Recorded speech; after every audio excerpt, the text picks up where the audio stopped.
Сережа и дракончик Кружок иногда ходили гулять в лес. Ладно, давай я понесу. Ну что, давай сделаем костер. Да.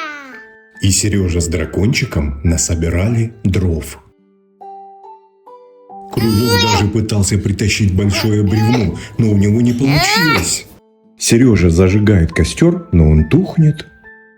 Что такое? Сережа пытается зажечь спичку, но она гаснет. Эх, да что такое? И тут дракончика озарила идея. Он, как настоящий дракон, захотел дыхнуть огнем, но пошел только дым. Нет.